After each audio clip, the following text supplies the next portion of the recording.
தமிழக அரசியல்ல இப்போ இந்த வீடியோ தான் செம்ம வைரல். நாம் தமிழர் கட்சியின் கார்த்திகா திமுகவின் வரலாற்றையே கேள்வி எழுப்பியிருக்காங்க. 1949ல திமுக ஆரம்பிச்சப்போ கருணாநிதி எங்க இருந்தாருன்னு இவங்க கேக்குற கேள்விகள் ஒவ்வொன்றும் இப்போ புயல கிளப்பியிருக்கு. அவங்களே என்ன சொல்றாங்கன்னு கேளுங்க. கருணாநிதி எதுவும் பேசாதீங்க. எதுக்கு பேசக்கூடாது? கருணாநிதி தமிழரா? திமுகவுடைய முதல் மாநாடு 1951 சென்னையில நடக்குது. எல்லாரும் நாடகம் போடுறாங்க, கலை நிகழ்ச்சி போடுறாங்க. இந்த முத்தமிழறிஞர் கருணாநிதி இருக்கிறார் இல்லையா, அவர் போட்ட நாடகத்தினுடைய பேர் என்ன தெரியுமா? குலமேலனி பிள்ளா என்கின்ற தெலுங்கு நாடகத்தை தன் கைப்பட எழுதி தெலுங்குல பேசி நடிச்ச இந்த திருட்டு பயலா கருணாநிதி.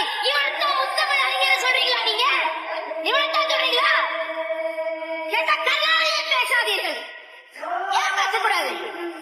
சினிமால கரியரின் உச்சத்துல இருக்கும் போதே அரசியல் கிழிச்சாரு. 1949ல திமுக தொடங்கப்பட்டது.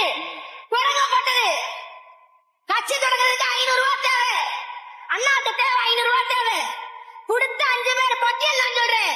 வெத்தப்பாளைய பழனிசாமி, என்ன இளங்கோ, மதுரை முத்து, சேலம் சித்தையன், ஏகே ஈழவேகம் கும்பகோணத்தை சேர்ந்தவர். இந்த 5 பேர்ல கருணாநிதி உங்க தலைவர் பேர் எங்க இருக்கு? ஒரு மண்ணாங்கட்டி கிடையாது. திமுகவை ஆட்டைய போட்ட மாதிரி தமிழ்நாட்டையும் தமிழர் வளங்களையும் தமிழர் நலங்களையும் ஆட்டைய போடுகின்ற இந்த கும்பலுக்கு நாம வைக்க போகிற வேட்டுதான் விவசாயி. கார்த்திகா அக்கா கேட்ட இந்த கேள்விக்கு திமுக கிட்ட பதில் இருக்கா? கட்சியை ஆட்டைய போட்ட மாதிரி தமிழ்நாட்டையும் ஆட்டைய போடுறாங்கன்னு சொல்லி அதிரடியா மேடையை விட்டு இறங்குறாங்க. இத பத்தி உங்க கருத்து என்ன?